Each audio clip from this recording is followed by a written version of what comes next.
Good morning. Koigi handaki Imphal amadi magi surrounding gi ising chause hoi koigi unforeseen haiba khradi lei adubu munni yengsilura kanda koigi hanasu mi ayamana expert singna opinion mayam am piba laikre madudi Imphal gi koigi drainage system aduga koigi lekai da leiriba lambi sing asi magi nakan ani makte gi koigi inkhol se sum khopchilakpa haigadra adu yum se top thorakpa encroachment to hai tare sina maram oiraga koigi lambi su pixilai aduga magi yet oida leiriba koigi nala sisu pixilakpa aduga ayama matamdana koigi lambi du konthong oina ba phumjin gibagumba culvert haptaba culvert hapko yam pikna hapa sina koigi ising senga doba adidi magi holding capacity edu laihandre maram maduna ising se yam thuna chaholle aduga koigi hanthaba matam dasu matam yamna changhalle si ekoi mioi bagi karamba haigadra sidagi thokpani haibada haiman buthokloi maram aduna akoigi lambi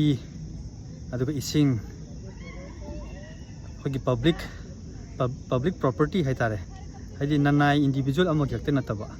public property yari ba makai public property asi public ki requirement gi matungina mayamna aduda sopi daba rather aduda khoina support obham thoi hanagi matang sida hana gyan taram dragasu hanakti fajana live practical urabanina kari wagi haidu hakthengna na thengnarabanina gyan fajana taramagani hena khali maramaduna let us stop encroaching streets roads si toksi aduga khogi inkhol khopchinba toksi adna masa gi leijapam thokpa lambi digi apakpa magi nakanda leiriba nanla gumba khongbal gumbadu matam chana sahi khutingi sahi amata amutang orabasu fajana sengdokpiduna ithai lakhong asi fajana maintain tawragadi sigumba khogi ising chau tholokpada maximum khoi kanma ngamgani in case thoi haigasu yam thuna hanthagi gani haiba wafam si thamjige aduga topa point amana khogi lekai da khogi street ta leiriba khogi transformer distribution transformer haitare masi khogi national electricity code tabu orgasu indian electricity act natraga national building code si fajana follow togodabani natraga di khogi isingda ising thumjin ba yai kaigin hamtamda aina su ujai khogi transformer install toriba du yam nemna khogi ground digi foot ama phaboi ani phadaboi adu khogi cement concrete platform ama semaga adu thamjali adu sambalne na khajili busu khogi san dilaya dena khogi hui hogdongna changmu phawda salauna kai gi doba adu itagadi magi purpose to serve tawde edi safety mana provide tawni du tawbunga moi maram aduna khogi pole mounted transformer height se yamdrabda khogi foot 10 gi mathakta kinbiragadi ising bu chawai bu haigasu natragana khogi normal times da san hui hogdong changi haigasu transformer du sokpa ngamoi aduna akogi electrical point of views tegisu akogi mode of installation of electrical equipments especially transformer and its panels si certain height to view kogi normal mioibna yobunga moidoba except for the maintenance staff dumai phajana tawhaningi thapok mayam am lei especially khogi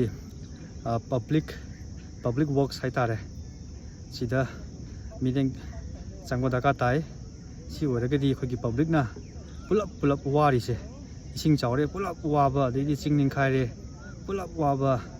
mai yadre pulap waba si fajana kanma ngamgani hena khali masi hairaga I hope to see positive changes.